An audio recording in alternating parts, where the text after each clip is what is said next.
A lone man stands on a field of sand. In front of him is a giant scorpion-looking creature with red eyes and way too many teeth. The ugly beast lunges at the man with malicious intent, but the man doesn't seem threatened at all. He jumps on its tail and runs along it, slashing it with his sword as he moves. The monster known as the Scorpion King falls soon after by the hands of our main character, Hyeonu, who we see walking away from the battle victorious.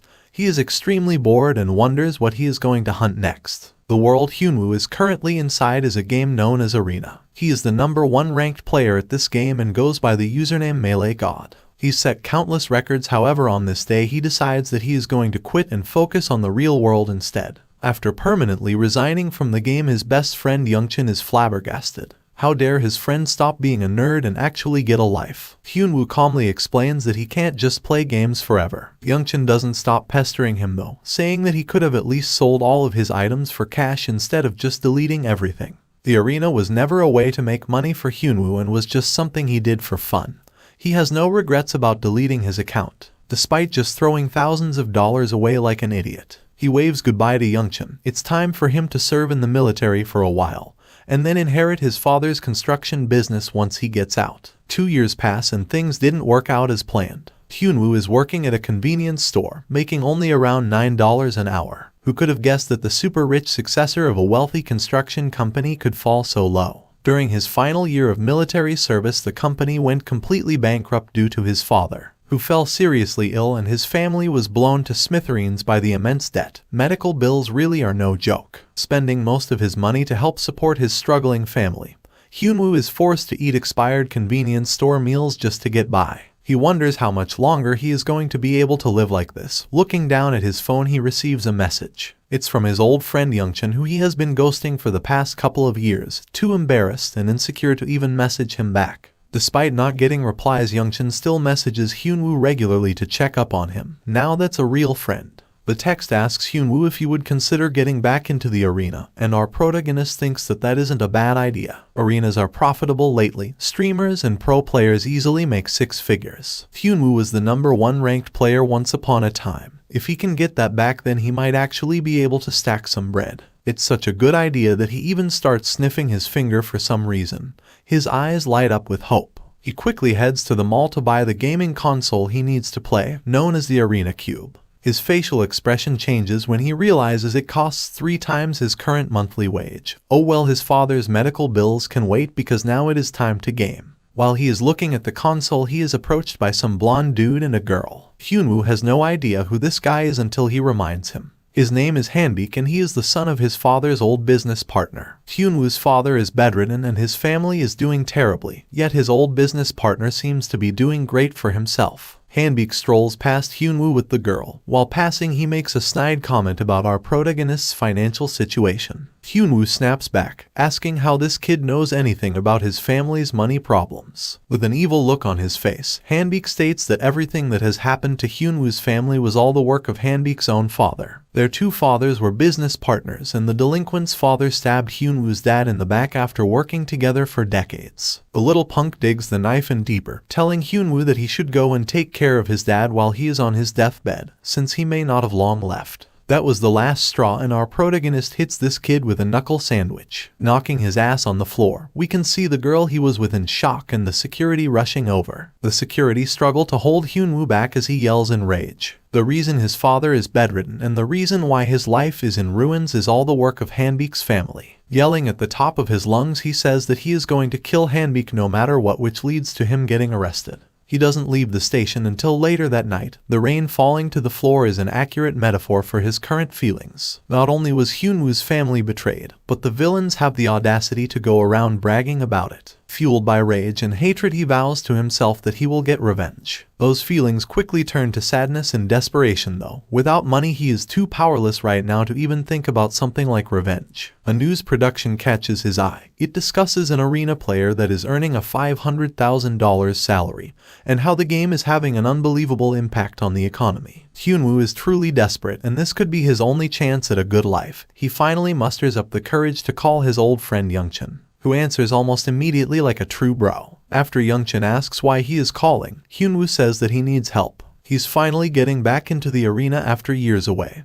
He wants his title as #1 player back. All hell breaks loose at the arena headquarters when they notice someone has signed up with the great Meleegod's old user information. An employee communicates with an AI in the game known as Owl and asks how this new player is doing. Owl is the game character that is responsible for guiding players through the arena tutorial. She watches over Hyeonu in shock as he has set a new record in the power application test. Standing with his fist clenched, Hyeonu demands to be taken to the next test. He isn't here to waste time. If the arena is the only way for him to change his situation, then so be it. The only reason he is able to play in the arena is thanks to his good friend, who has let him use his arena cube since Hyeonu can't afford his own. He is extremely grateful and thanks his friend for helping him out. He will for sure pay him back later. Youngchan says that it is no big deal. As long as he doesn't ghost him again, all is okay. Back in the arena, our protagonist continues with the tutorial, swinging his weapon in anticipation. Al has decided to give Hyeonu a level 10 test according with his registration. Hyeonu takes a deep breath, preparing himself as it has been a while since he has fought in an arena. His opponent stands before him, a level 10 dark elf warrior. The elf stands with dual-wielding weapons. Hyeonu is only rank 1, so he should struggle with this fight. Hyeonu seems pretty chill about things though. He closes his eyes and takes a deep breath. The dark elf seizes this opportunity to pounce on him, thinking it was a mistake for him to close his eyes. The elf obviously doesn't know he is dealing with the famous Meleegod. Hyeonu blocks the attack as if on autopilot. The duel begins. The reason Hyeonu was able to reach first place previously was because no one could match his level of control. While fighting the elf, he thinks about his recent life and everyone that has been a part of it. He is grateful for Youngchan for letting him use his console, and even offering him a place to stay if he needs it.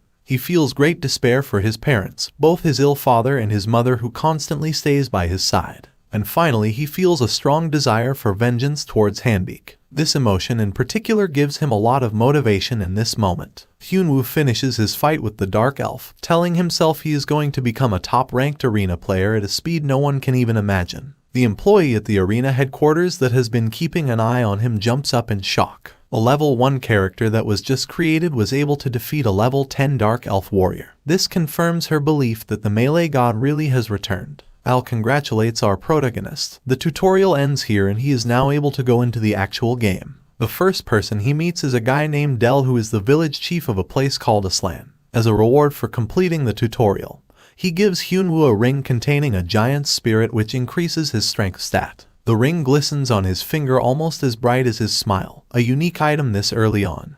He really is off to a great start. Hyeonu receives an in-game message from Youngchan, who has offered to take him to some high-ranked dungeons to speed up his leveling. Hyeonu declines his offer for now as there is a specific item he wants to make first. Youngchan smiles to himself, wondering what on earth his friend could be planning to do this early on in the game. In the past there was an item all hardcore arena players used nicknamed an experience potion. It increased a player's experience gain by 20% for 4 hours. This item was extremely valuable and was sold for 3,000 gold apiece, but one day the supplier disappeared and the item eventually faded from people's memories. That's because the supplier was Hyeonu. He's still the only one who knows how to make experience potions, so if he sold them at an auction he could name any price he wanted. He is currently trying to collect the ingredients to create one of these potions, but is struggling with the final one. He debates whether or not he should go into a dungeon to get it. When he attempts to enter one, he is stopped by a purple-haired guy who is a member of the Black Skull Guild. He says that this dungeon belongs to his guild and so Hyeonu cannot enter. This is the only place Hyeonu can get the ingredient he needs, so he pushes past the man, determined to go and get it. The purple-haired guy draws his sword and holds it up to Hyunu's neck, calling him a newbie and telling him to leave. His whole life depends on this game and he doesn't want to waste a single second. He decides to make a bet with the guy. The two of them will fight and whoever loses has to delete their entire character and start over. This guy is dumbfounded as to how a new player could be so cocky and confident. He accepts the bet thinking it will be an easy fight. Hyeonu tells the guy to say his final goodbyes to his character as he pulls a sword out of his inventory. It doesn't take long for the duel to begin and the two players charge towards each other with their weapons in hand. Our protagonist's sword swipes just by the guy's face and he wonders just where a noob was able to get such agility and speed. Hyeonu blocks his attacks with ease, which makes him question his own level. The guy is definitely much higher though. Then the purple-haired guy begins to think that he may have a unique item. He seemed way too relaxed earlier to be a newbie. He finally manages to strike him, but Hyeonu stands there unfazed by the attack that hits his shoulder. When Hyeonu strikes back, the guy seems unaffected. He must have blocked his sense of pain to not feel an attack like that. This fight was easier than Hyeonu expected, and he slashes his weapon at the purple-haired guy, ready to end things soon. How is he getting overpowered by a noob like this?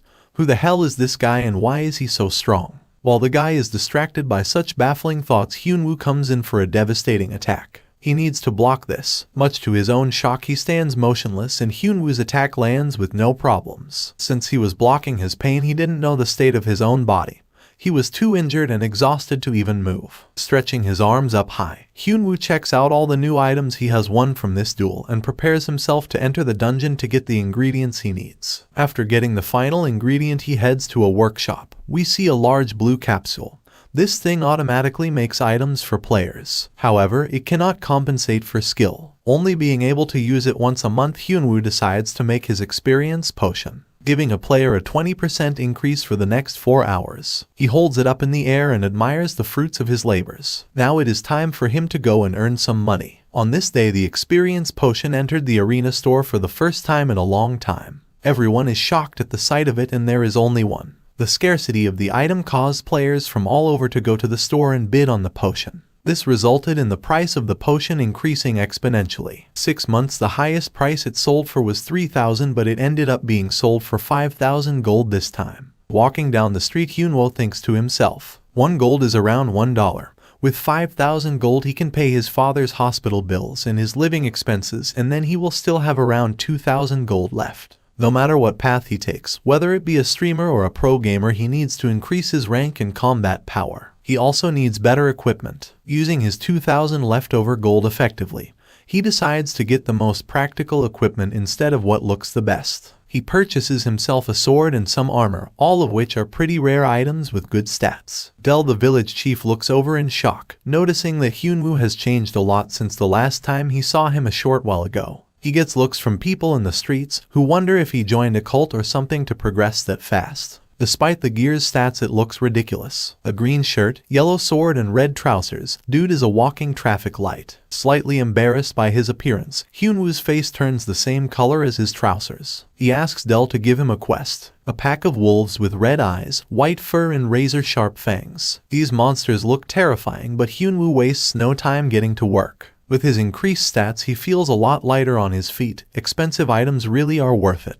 His quest is over almost immediately. After slaying 15 wolves, he stops worrying about his appearance, since the gear is obviously extremely effective. He's not in this game for fun. Every minute and every second of his time needs to be spent on earning money. His goal is to reach level 10 by today, so he heads over to a goblin dungeon. Lots of other people had the same idea, and the place is crowded. A strong-looking man is recruiting melee players for his dungeon party, and Hyeonwoo approaches him asking if he can join. At first he says yes, but then he begins to scratch his chin and takes a second thought. He tells Hyeonwoo that his party is advanced and Hyeonwoo should go and join a newbie party instead since he is such a low rank. Clenching his fist, he walks away, cursing the player. Even without a high level, he can deal with an enemy like goblins easily. A blonde woman approaches him and asks if he has any experience with the goblin dungeon. It's her party's first time in a dungeon, so she is looking for someone with experience. She asks if he would like to join her party, and Hyeonwoo accepts, saying he will gladly carry her through the dungeon like a simp.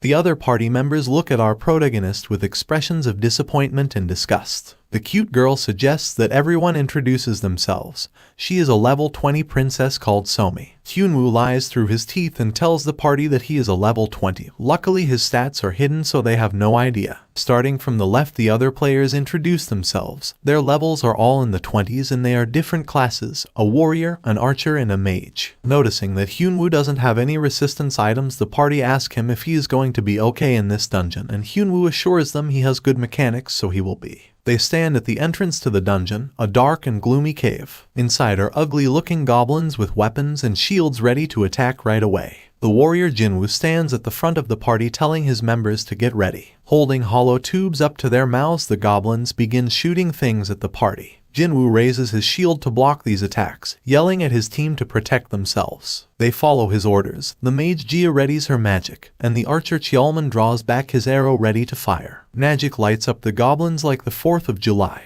and the arrows rain down on them like snow. Looking over, Hyeonwoo is impressed. Despite being nervous about the dungeon, his party is holding up well. They are such a good team, it's like they didn't even need him as a member. Everyone plays their part so well. After hunting goblins for an hour, things calm down for a moment, and the group takes a quick breather. The party comments on Hyeonwoo's skill, saying he was pretty good out there and that he must be using some amazing item. Somi suggests that they rest well.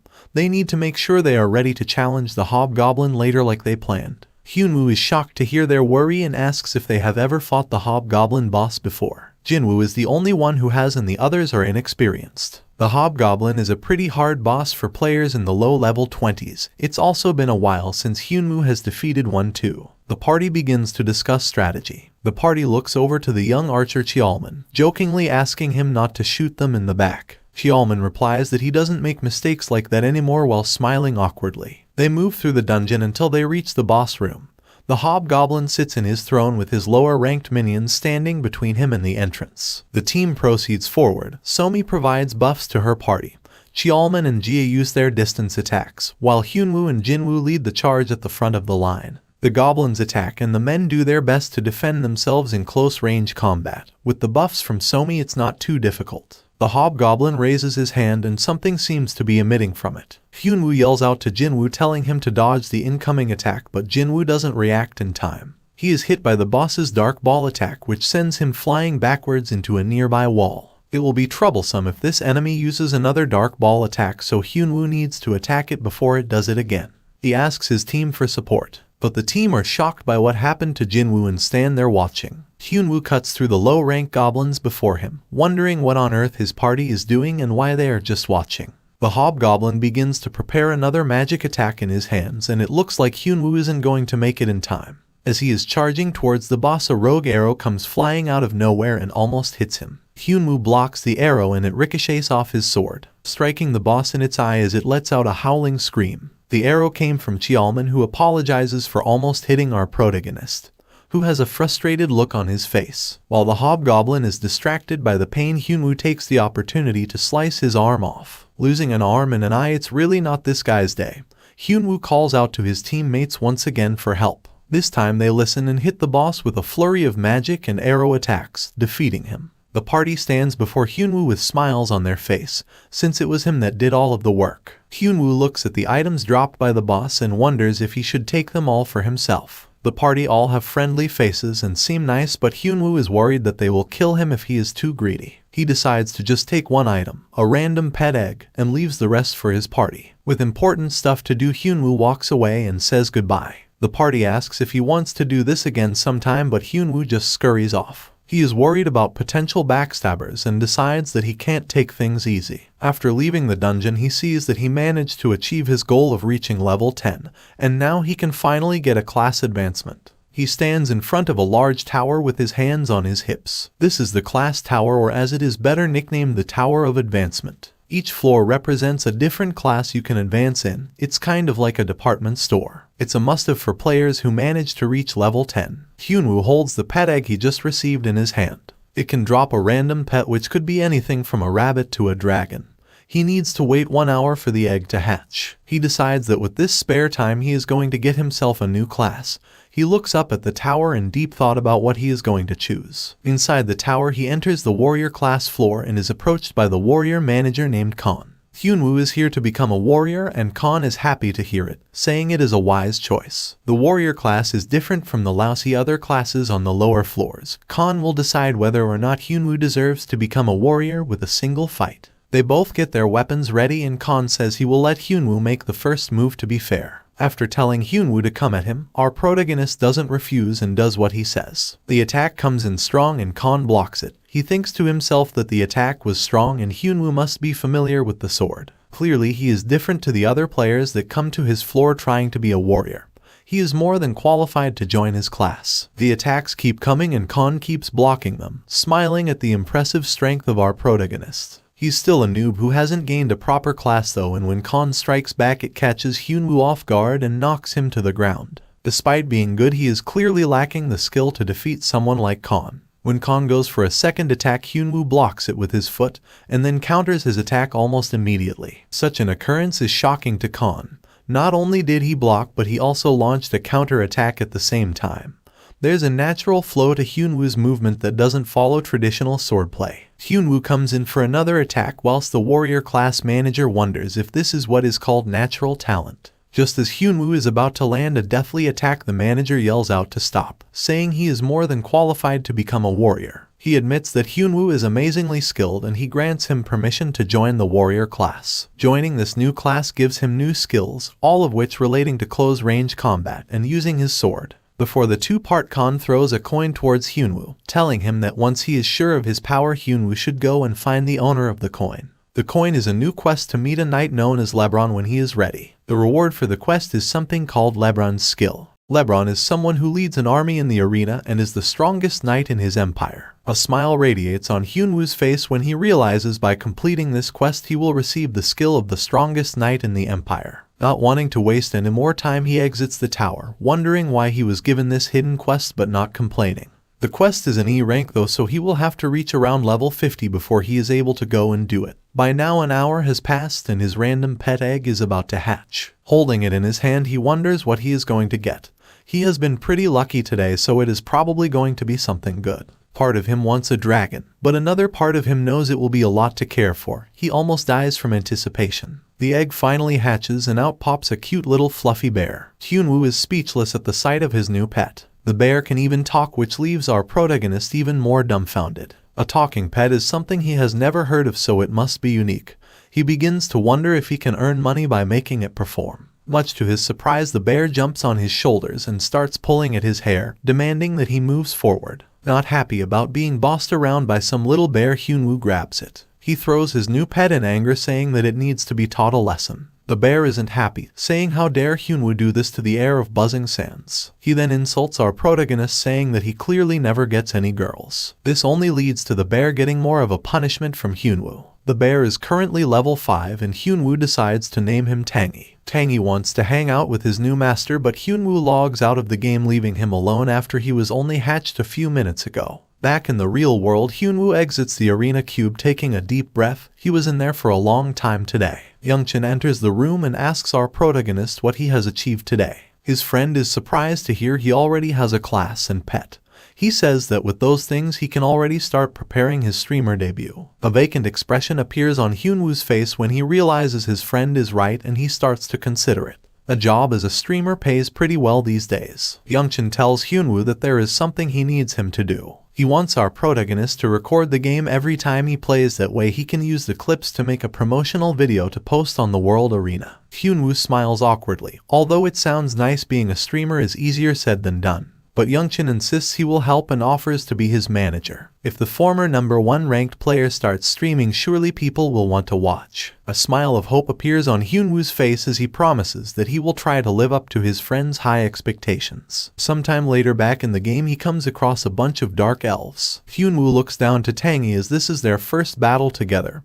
He is expecting a lot from his new pet. Looking down at his sword, Hyunwoo has a face of shock as it starts glowing green. It is revealed that Tangy has put a buff on it known as Spirit of the Bear, increasing its strength and constitution. Hyunwoo looks back at his new pet. He thought the bear was a tank pet and is confused to find out it is actually a buff pet. The dark elves try to attack him while he is distracted, but of course it doesn't work and he ends their subscriptions to life. To think that his new pet could increase his strength, constitution and defense stats as well as give him a continuous recovery buff.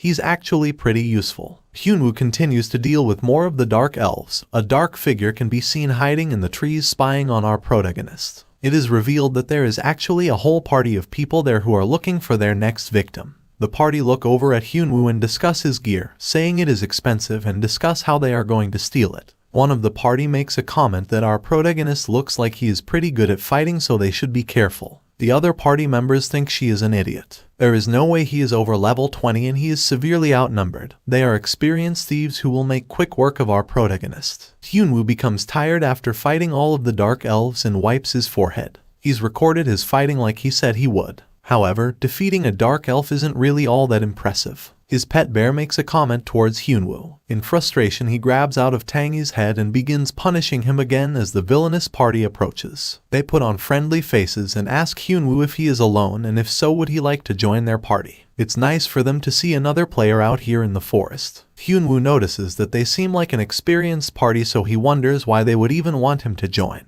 Furthermore, it seems like they're all wearing level 20 gear, and one of them even has a sword that has to be at least level 40. The fact that they're hiding their level and approaching our protagonist means that they are players who kill other players. Hyeonu smiles as this may be an opportunity for him. Hyeonu accepts their invitation to join their party, and they begin to introduce themselves. Not wanting to tell them his real name, Hyeonu introduces himself as Youngchan and acts friendly towards the villains. They are approached by even more elves and proceed to work as a party to take them out. However, Hyeonu just uses his party as a human shield, hiding behind them discreetly, then popping out every now and again to unleash a flurry of attacks, only to then go back to hiding behind his party members. The party members are strong, and so this makes monster hunting easy. His skill proficiency is going up leaps and bounds. 1 hour later, the party begin to get frustrated. All Hyeonu is doing is hiding behind them, and they realize he is just using them. Even when they try to sneakily attack our protagonist, he just dodges it easily. The party privately talk, wondering how long they are going to have to keep up this act before they can just rob Hyeonu. Tangy overhears them talking about how they are going to kill Hyeonu just for his expensive items. He tells everything to his master, how they are planning to stab him in the back while they are fighting the boss. Hyeonu has leveled up quite a lot because of them, and his tasks are done, so he is planning on stabbing them in the back first. By recording such an act, it could get him a ton of views, as players that kill other players generally aren't very popular. His expression becomes evil. The party comes out from their private discussion and apologizes to our protagonist for making him wait so long.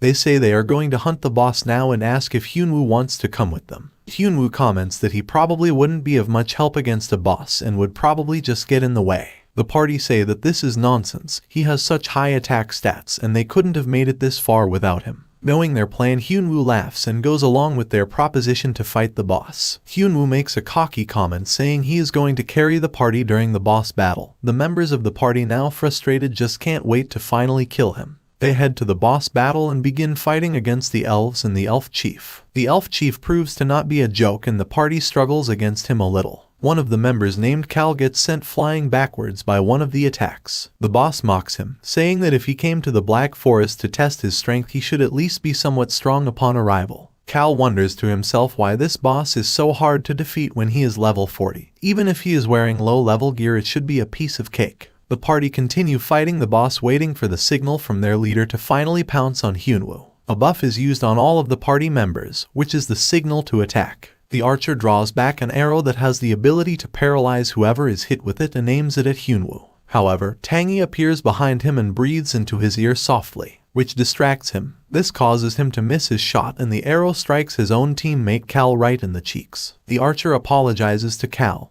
who is clearly very angry about the whole situation. Cal falls to the floor paralyzed, and Hyeonu also apologizes for the actions of his pet, saying that he is just a playful little rascal. This whole situation distracts the party as they are approached by the elf chief boss. He grabs one of the members named Crawford by the neck and lifts him into the air. Letting their guard down isn't a luxury that belongs to the weak. Hyeonu charges towards the two of them, telling the boss to let go of Crawford. To everyone's surprise, Hyeonu actually attacks Crawford instead of the boss, piercing him in the side of his stomach. Bleeding out, Crawford asks why. Why would he attack him instead of the boss? Hyeonu comments that this is the ultimate move, a backstab. The party has flabbergasted expressions, wondering what he thinks he is doing. Hyeonu says that they should know when they're trying to backstab someone, that the very same thing could end up happening to them. The elf boss also is just standing there. He has never seen something like this happen before and is enjoying the tea. The party attack our protagonist in rage. They have been found out and need to defend themselves. Leaving the boss, Hyeonu runs at them, dodging their attacks and preparing to retaliate using his own. The boss looks over to Cal, who is still paralyzed on the floor. Furious, he says that if he could just move, this fight would be a piece of cake. The elf boss silences him, saying that the defeated should have no words. Hyeonu is taking on the two other party members all by himself, and they are struggling despite being a much higher level than him.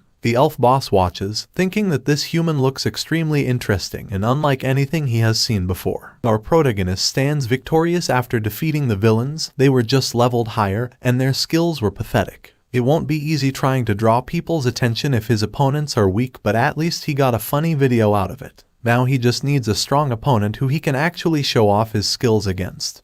He looks over to the elf chief. He smiles to himself. A level 20 player defeating a dark elf chief would make the video perfect. The battle between the two of them commences as they run at each other. The scene cuts to after the battle and Hyeonu shows the video footage to Youngchin, who states that Hyeonu is pretty lucky to encounter guys like that. All the kills he got today dropped him quite a few good items, and the video he recorded seems like it will be pretty awesome. They just need to find a proper video editor, and they can get this show on the road. Hyeonu wants to know more about what his friend plans to do as his manager, but Youngchin keeps quiet, saying that he will find out soon enough. A document is printed out with the title, "Make Hyeonu a Star Project, The Return to 1%. Looking online, Youngchin struggles to find any decent editors. They are either really bad or unreachable. He wonders whether he should increase the wage to try and attract more people. Eventually, he stumbles on someone with the username Ellis Movies. He thinks to himself that he has finally found the editor. They are a little expensive, but they would be a perfect fit. She is a girl named Ellis who is a video editor known to be a ghost among content creators. Ellis invests careful attention into every single frame of a video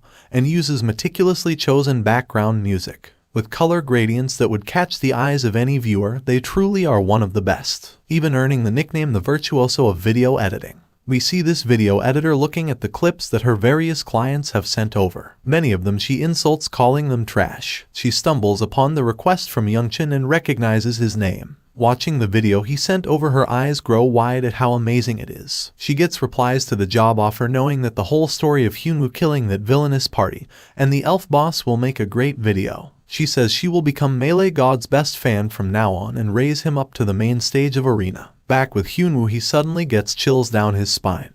He wonders if it is because enemies are close by, but he can't see anything. He decides that whatever caused the chills isn't important right now and inspects an item in his hand. It was dropped by the party he just defeated. It is a rare random skill book that grants the player that uses it a random rare grade skill. He can sell it for a lot of money, or he can use it to obtain a skill. Scratching his head, he struggles to decide what to do and asks his pet Tangy for help. In the end, he decides to use the item, since it's not like he bought it with his own money, so he has nothing to lose by using it. The book grants him the skill Blood for Blood, which allows him to ignore 10% of his opponent's defense. He celebrates with Tangy as this is a good skill that will come in great use during battles. A few days later, his video is uploaded onto the internet, showing how he backstabbed the party that was originally trying to backstab him. The responses were outstanding, especially from users that have been attacked by similar parties in the past. It doesn't take long for the video to pass 150,000 views. Youngchin knew that Ellis was the right video editor to choose. They are also editing for them at a lower rate, meaning that they must like Hyeonu to be doing them that favor. An older gentleman is sitting at a desk. He is the Nike business team manager named Kale, and he watches Hyunwoo's video and enjoys it. Towards the end, he is even more surprised to see that it finishes with a battle against an elf boss. Hyeonwoo dodges the many attacks of the high-ranked boss as if they are nothing to him. The fight doesn't even seem like a struggle, and Kale is impressed. The user at that level easily defeating a dark elf chief with his fine control. This player has what it takes to be a star. He decides that he wants to sign our protagonist with Nike and contact the channel owner for more information. Back in the game, there is a line of orcs ready for battle. Hyeonwoo is not taking a break and is constantly fighting enemies with the help of his pet. He's ranking up a lot faster than he did on his first run. With all his knowledge this time around, things are a lot easier. But since he is late to the game, he needs that advantage to climb the ranks quickly. After all the enemies he has slain so far, he is currently level 24, and low-rank enemies are a piece of cake for him now. He isn't the only one that has ranked up, and Tangy is now level 15. Among the pets Hyeonwoo has seen, each one has a different stat increase per level. Seeing how fast his pet's stats have been increasing, he knows that Tangy is unique. His buffs are great, and he should also be able to tank later. Even if he is a little annoying, he is at least useful. They begin looting the defeated bodies of the orcs, looking for any items they can find. One of the orcs have dropped a necklace, and Hyeonwoo is shocked. He has never seen an item like this dropped by an orc before. The necklace gives him a new quest called the Heir of the Meadow Wolf Tribe. He looks at the item in confusion. The quest is a delivery quest, and Hyeonwoo must deliver the necklace to a raccoon. However, in order for the raccoon to appear, he must first defeat a boss monster known as the Meadows Champion. Hyeonwoo has a perplexed look on his face. The Meadows Champion will be pretty hard to defeat, and the raccoon is probably just an NPC. A quest and an NPC he has never heard of seems amazing. It's a D-grade quest, so he has to be at least level 30, and has a few more levels to go. Not wanting to stand around doing nothing, he grabs Tangy and gets to work. It's time for him to grind. Not long later he gets frustrated. It's taking too long for him to level up alone. After spending so much time hunting enemies, he has only increased his rank by 1. Playing with a party would help him to level up much faster, but he needs to find people that he can actually trust and won't stab him in the back. His thoughts are interrupted by something that sounds like a bomb and he assumes it is magic. A battle is going on close by where someone is using magic attacks on an orc. It's a lone player who is a mage. His name is Mason and he has blonde hair and a blue cape. He's quite strong and manages to take out the orc without any problems whatsoever. However, his mana runs out too quickly and all his potions are almost gone. He considers just giving up for today. There is a limit to how much a mage can hunt alone. Suddenly, a figure appears behind Mason and begins talking to him. Seeing someone else in this secluded place scares him for a second. He thinks that it is a monster, and when he turns around he immediately fires a magic attack without thinking. The person is Hyeonu and he just about manages to dodge the attack that scorches his shoulder. Mason apologizes to our protagonist, but Hyeonu insists that it was his fault for appearing out of nowhere. Mason asks if Hyeonu needs anything. He notices he is dressed like a traffic light and is walking around with a teddy bear. It's a weird sight for sure. Thinking that his magic power and casting skills are quite good, Hyeonu proposes that the two of them form a party since they are both alone. Mason is on edge and doesn't want to get stabbed in the back by any players, but he also knows that it is hard hunting alone. In the end, he agrees to form a party with Hyeonu, who smiles that he finally has someone to hunt with. Elsewhere in the forest, we see more orcs challenging players to battles. A knight in large armor carrying a heavy sword is fighting these orcs. His name is Sean and he is a member of the Black Skull Guild, the same guild as the purple-haired guy from the start. He is joined by other guild members, one of which is a woman named Gain, and also a younger member named Junwoo. With purple hair, he is excited as this is his first time being carried. His account was deleted in an accident before, and now the guild is helping him return to his previous rank by letting him tag along on adventures. The reason he lost his account before was all because of a character deletion bet he lost against a newbie. This newbie was Hyeonu, and Junwoo is the same purple-haired guy he fought earlier. Junwoo is determined to get his rank back and get revenge on Hyeonu with the help of his guild. The guild begin to become impatient as they are not finding many orcs out and about. At this rate, they will never help Junwoo rank up. Finally, they manage to catch one just as it is spawning in. Junwoo rushes towards it, finally getting a kill after a while of finding nothing. The reason there aren't many orcs is because Mason and Hyeonu are out defeating them all as a party. The two of them have a system where Hyeonu gets the attention of the orcs and then Mason uses his long-range attacks to take them out. All they have been doing is rinsing and repeating this method, and they are both leveling up at a much faster rate. Looking to the side, they too see an orc about to spawn in. Hyeonu offers to deal with it so Mason can conserve his mana. With his sword in hand, he charges at the orc, confident that it poses no threat. After defeating it, he looks up and sees Junwoo, who is also running towards the very same orc. Hyeonu immediately recognizes him from the character deletion bet. Our protagonist reacts quickly by unleashing a leg kick to Junwoo's face. When he falls to the floor, Hyeonu apologizes, acting innocent, pretending he thought Junwoo was a monster. Junwoo is aided to his feet by his guild members. He stumbles to regain his composure and get his words out. Eventually, he looks straight up, informing his guild that Hyeonu was the guy that made him delete his character earlier. Hyeonu stands wondering what is going to happen next, and Mason stands with no idea what is happening. Junwoo points at our protagonist, making accusations whilst everyone stands around. Mason asks Hyeonu if he knows this person, and he replies that he is just an idiot friend of his that lost a character deletion bet and is now salty. This just makes Junwoo even more angry.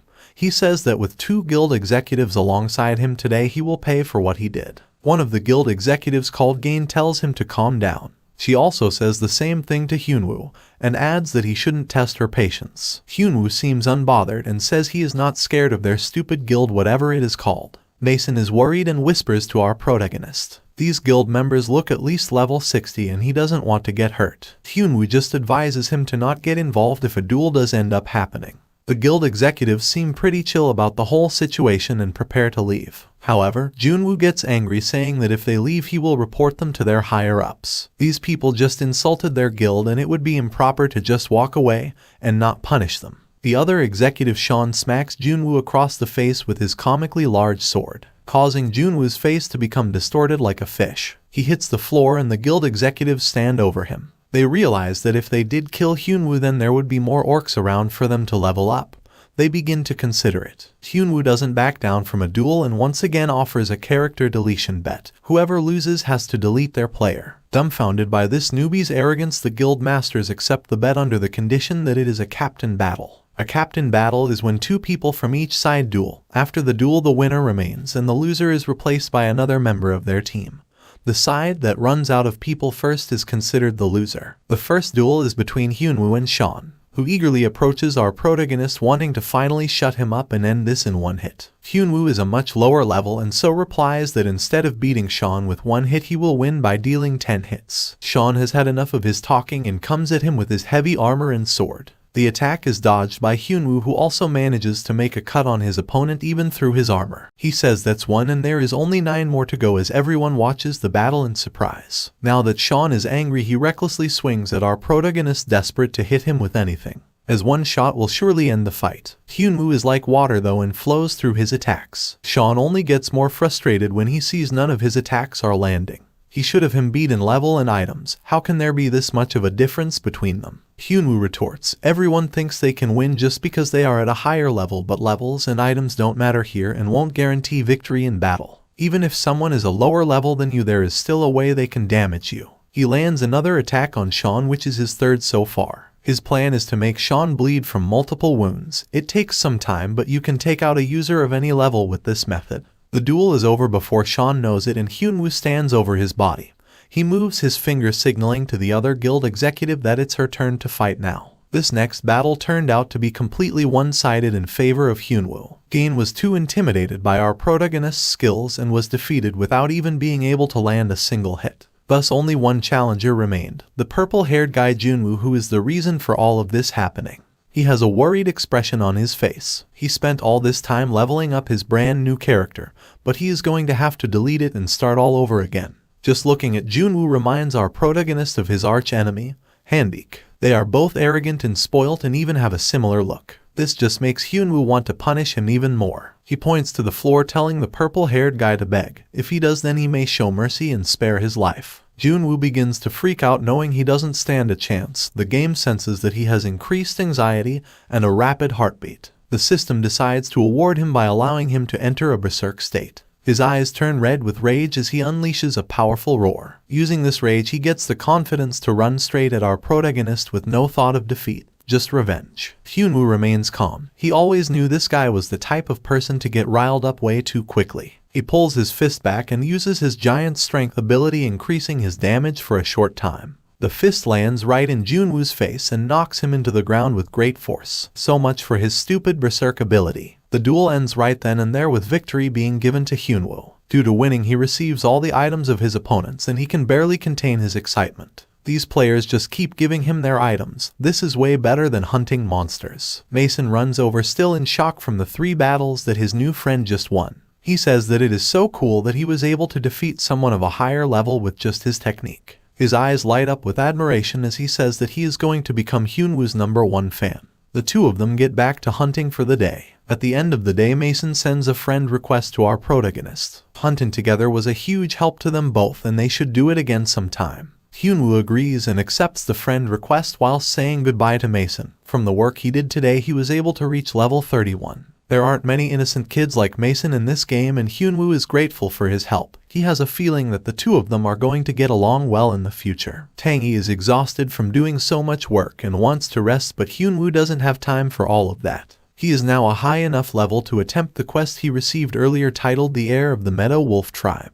He needs to defeat the boss known as the Meadow Champion. Boss monsters usually spawn randomly in their area with a respawn time of around 12 hours. Hyunwoo gets angry when he sees that the boss still hasn't appeared since he has been playing for well over 12 hours. Tangi begs his master to rest. He is exhausted and can barely even walk. Hyunwoo begins to agree. He is tired too. They see a door sticking out of the bottom of a tree, and they think it might be a good place to rest. The door confuses Hyunwoo as he doesn't remember seeing it there before. Upon approaching it, they discover it is the door to the boss they need to defeat. Tangi is upset as he wanted to rest, but Hyunwoo is overjoyed that he can keep progressing in the game. Eager to get started, he enters through the door with a smile on his face, bumping straight into a tall enemy with 6-pack abs. Hyunwoo's head is at the same level as this guy's stomach. This is the Meadow Champion he is looking for and his name is Dakan. It's definitely a threatening sight, and the boss demands to know what Hyeonu is doing here. Hyeonu doesn't think he will be able to defeat this guy at his current level. He nervously holds the necklace up, saying he must deliver it to a raccoon. Dakin attempts to grab a hold of the necklace, but our protagonist pulls away at the last second. This happens repeatedly for a while, the boss trying to grab the necklace and Hyeonu trying to keep a hold of it. Dakin gets frustrated, telling him to hand it over if that's what he is here for. Hyeonu insists on handing it over to the raccoon himself, since that's what his quest states. Dakin states that if he wants to meet this raccoon, he must first prove that he has some amount of power. He is going to test our protagonist to make sure he is strong enough. Beginning almost immediately, Dakin grabs a hold of Hyeonu's head with one hand, like a basketball. He lifts him into the air and throws him across the room like it is nothing. Before Hyeonu can react, he is already charging at him with his sword in hand. A swing strikes the floor, shattering it from the sheer force of the blow. When the dust clears, Dakin looks down, and to his surprise he no longer sees Hyeonu. The floor is empty. Our protagonist advances out of the smoke, hoping to get a counter-attack using the element of surprise. It doesn't work very well though, and Dakin sees through his attempts, blocking and countering them with little effort. Level 31 is still incredibly weak, and Hyeonu knows this guy is far too strong for him to defeat. Dakin stands tall, unimpressed with our protagonist's performance. If he wants to meet the raccoon, then he is going to have to do better. He asks if this is all Hyeonu has to offer. With his health at a low state, Hyeonu begins to pick himself up off the floor with ambition in his eyes. He hasn't used all his power yet. He summons Tangy to the battle and asks him to provide some buffs. Tangy is annoyed as he was trying to get some rest and is already back fighting again after 5 minutes. The two argue for a short while. Amidst the arguing, Dakin is surprised to see Tangy and recognizes him. The fact that Dakin and Tangy know each other is news to Hyeonu, who struggles to believe it. But it's true. Dakin has had enough of chatting though and stomps his foot on the floor. This is the middle of a test, and Hyeonu needs to pass if he wants to meet the raccoon. Tangy provides Hyeonu with the buffs he needs to fight again. He doesn't think they will be enough, but at least he's stronger than before. He runs at Dakin with a green glowing effect around his body as the two prepare to face off again. This confidence doesn't last for long though, and Hyeonu is knocked to the ground once again. Dakin asks if he gives up. Angry with himself, Hyeonu stumbles off the ground while Tangy tries to comfort him, saying he fought well. Hyeonu says it doesn't matter if he thought well since he didn't win. Dakin approaches, stating that he didn't say he had to beat him in order to pass the test. All he needed to do was prove himself. He says that he has done this with his relentless determination to fight until the very end. He has proved himself and passed the test. As a reward for passing the test, he receives an item known as Dakin's necklace. He also gets a notification that the raccoon will now appear. Their celebration is interrupted by something crashing down, which shocks Hyeonu and his pet. We see the man known as Raccoon. Despite his name, he is no raccoon and is quite the opposite. Large and menacing, he is even scarier than Dakin. Dakin informs Raccoon that Hyeonu has came here today to deliver a necklace to him that he found. This information comes as a shock to Raccoon, who grabs a hold of Hyeonu and begins shaking him, asking for the necklace. Not wanting to piss him off, Hyeonu hands it over immediately. The necklace belongs to a guy named Kang Hyeonu. Still angry for some reason, Raccoon screams at the top of his lungs, asking for this Kang Hyeonu person to be brought to him immediately. Dakin approaches the ferocious beast and asks him to calm down. We get the backstory of the necklace and why it is so important. Kang Hyeonu is Raccoon's son and the future chief of the tribe. However, he hated Raccoon's hardcore training and had a habit of running away. To counter this, he was forced to wear a necklace that could track his location and summon him at any time. It had a spell that made him unable to remove it, but someone helped him break out of it. Thus he was able to run away for good. And what do you know? The person who broke the spell turns out to be Hyunu's pet Tangy. Completely ignoring the story, Hyunu is just impressed that Tangy is even able to do something like that. He thought he was just able to provide buffs. Raccoon apologizes to his guests for getting so angry and says he will reward them properly for bringing him the necklace. He gains a lot of experience and new skills, one of which is a magic condensation skill that increases his magic powers. It's a unique and amazing skill. Magic skills are the most sought after in this game. Raccoon leaves our protagonist with one final quest, if he sees his son Kang Hyeonu on his travels, to tell him that his home is in the Black Forest. Excited about already receiving another quest, Hyeonu shakes the hand of Raccoon, telling him to leave it to him.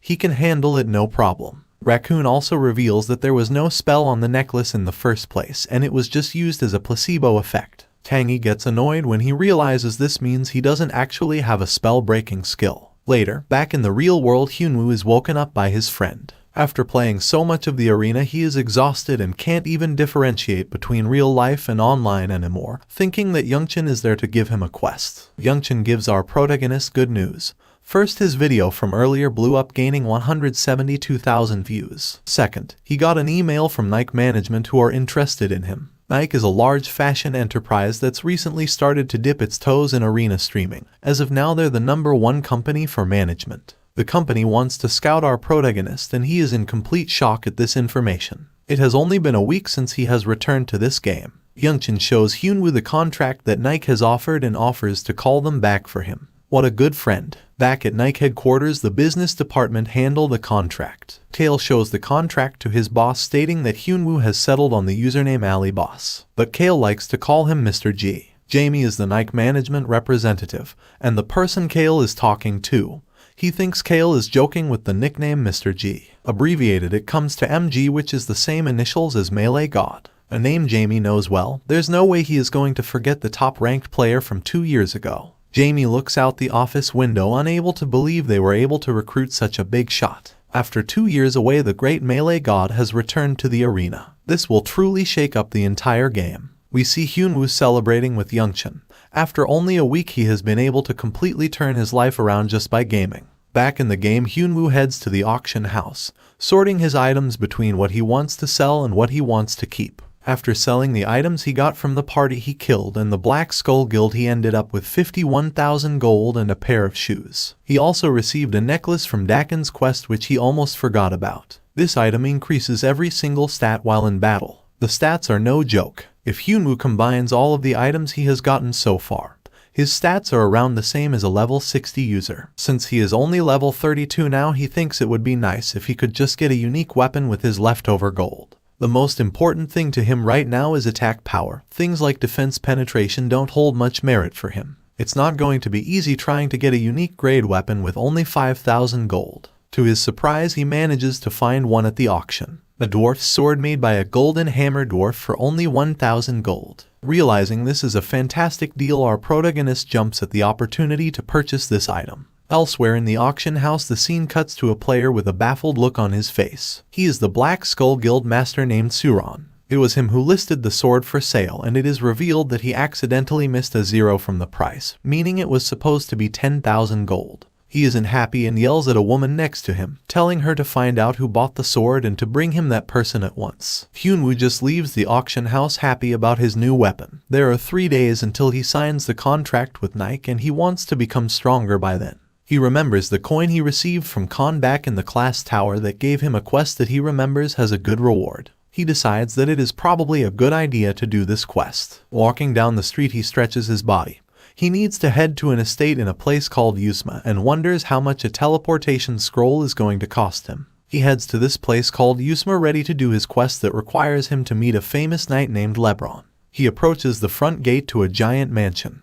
Understandably, the Empire's strongest knight is living on a completely different level to everyone else. The guards refuse to let Hyeonwoo enter until he shows them the coin he received. The guards don't argue and let him pass. The guards tell him that he can find the person he is looking for in the training hall at the center of the estate. All the other people watch him enter in disbelief. Many of them even try to sneak in along with our protagonist, saying they are in a party together. Thinking about it, Hyeonwoo has never seen a video of Lebron before, so he decides to hit record so he can capture this moment. When he reaches the location, he sees a well-built man sitting on the floor with his legs crossed and eyes closed. Even with his eyes closed, the man senses our protagonist and asks if he is the one who came on behalf of Khan's recommendation. The man is Lebron, and it's been a long time since an adventurer has sought him out, and if Khan has recommended our protagonist, then he must be skilled. He asks if Hyeonwoo is here to test his strength, but Hyeonwoo states he is just here to complete the quest. A sword fight reveals more about a person than 1,000 words. Lebron wants to know if Hyeonwoo is up to the test and throws him a wooden sword. Hyeonwoo becomes a little annoyed. It seems like he has to fight everyone he meets just to prove his skill. Lebron says if he impresses him, he will teach him some new skills. The two clash swords as the fight begins, and Lebron begins to analyze our protagonist to see his strength. Each strike is full of power and his technique is unique. He even makes use of his feet. Lebron knows that most knights wouldn't be able to take our protagonist. However, in the end he only rewards Hyeonu 50 points and knocks him backwards. There have been around 10 challengers so far and none of them have scored higher than 50. LeBron begins to think that maybe Hyeonu is just the same as the others. Knowing he can't win, Hyeonu just says that he is going to do whatever he can as he runs at LeBron using a dashing skill. LeBron blocks the attack, but someone using a dash at that distance came as a surprise to him. While in midair, Hyeonu appears behind the famous knight ready to deal a devastating blow. He slashes his sword aiming straight for LeBron's neck as he lands on the floor. LeBron is impressed. He was bold enough to try a dangerous attack even whilst knowing the difference in their skill levels. Not only that, but the attack was also done in midair. He awards our protagonist 80 points for his effort. Hyeonu stands ready to hear what skills he is going to learn for passing the test. But LeBron informs him that the test isn't over and there is more. He tells our protagonist to get into position and prepare to do his best, with a smile on his face as he sees talent inside Hyeonu. Hyeonu appears unimpressed when he realizes the test was to balance some food on his head without dropping it. LeBron shakes his hand, acknowledging that he has great skill. Among the 9 other people that have challenged him, Hyeonu has by far been the best. After completing his quest and impressing LeBron, Hyeonu receives a bunch of notifications, showing that he has earned experience and even a new title. Known as the Rising Star, the effect increases all his stats by 10%. He also receives a skill book which knocks him back when he opens it. The book gives him the skill Master of Combat, which increases all stats by a further 10% during battle. 10% stat increases is a 20% in total, and Hyeonu cannot believe it. LeBron says goodbye, but Hyeonu doesn't want to leave.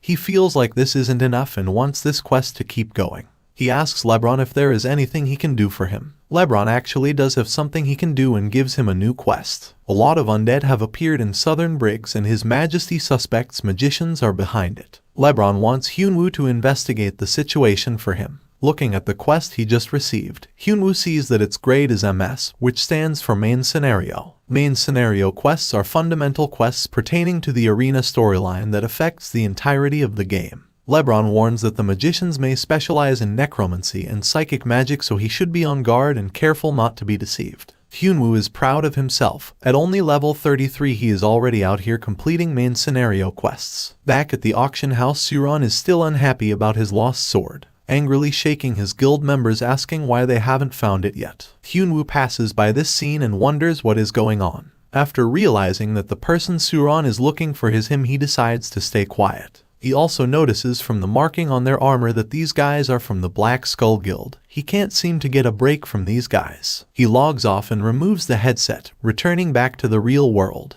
Even though he is in the real world, he still thinks about the game, wondering what the best way to do his new quest would be and how he should deal with the Black Skull Guild. Youngchin enters the room telling our protagonist that he has prepared some food for him. After hearing about the problems Hyeonu is having with the guild, he suggests that he uploads a video provoking them. A declaration of war posted on the arena community board would make it visible to the public, and the guild wouldn't be able to ignore it. Doing this will also gain Hyeonu more publicity. His friend's idea is genius and he knows it. He smiles with food around his mouth, saying that he is going to defeat the whole guild all by himself. The next day the declaration of war is posted on the community board, and a fuss occurs at the Black Skull Guild headquarters. They watch the video that is going viral. Hyeonu talks about Junwoo of the Black Skull Guild and how he made him delete his character and start over twice. He has decided that he is going to do whatever it takes to get all the other guild members to delete their characters as well. There are only 15 executive members in the guild and Hyeonu has already defeated 2 of them. He challenges all the remaining ones to a character deletion bet whilst waving his sword around. Suron is furious. Not only is this guy attacking his guild, but he is also the person who ended up buying his sword for cheap. He tells his assistant to gather the other executive guild members. He is going to beat this player to a pulp. The war between Hyeonu and the Black Skull Guild has officially begun. A meeting is summoned between the members of the guild, where everyone sits around a large table and discusses what they know about this new player that has recently challenged them. His username is AliBoss and he is around level 30. However, seeing that he was able to take down 2 executives by himself, the guild believe that he is hiding something. They conclude that the character deletion bets he proposed are too risky. Even if they win, there is no benefit to them in taking part. It would probably be better just to ignore it. Suron is engulfed in rage though. The thought of ignoring such a thing makes him sick to the stomach and he starts yelling. They need to uphold the reputation of the guild. and this little punk took his dwarf sword as well. Someone suggests that they hold a date for the duel and then all of them can just gang up on the kid and beat him up together. Suron begins to seriously consider this until a woman shows up calling him pathetic. She is the World Guild acting captain named Yoongu. The thought of an entire guild ganging up on a level 30 player is ridiculous. The Black Skull Guild are in shock and wonder why the guild acting captain has traveled all the way here. She tells a guy named Chialgu to come over to her. Then she proceeds to punch him in the stomach. Apparently he monopolized the dungeon without reporting it and her patience is running thin. Yoongu then directs her attention towards Suron. She tells him to record a video in response and proceed with the duel that was offered. He should handle this with dignity. The weak will naturally be eaten by the strong. She expects the Black Skull Guild to survive in their battle and defeat this player known as Ali Boss once and for all. Part 1 ends here. With enough support I will make a part 2, so make sure to like the video and comment the word arena. Thanks so much for watching and make sure to subscribe so you don't miss the next video.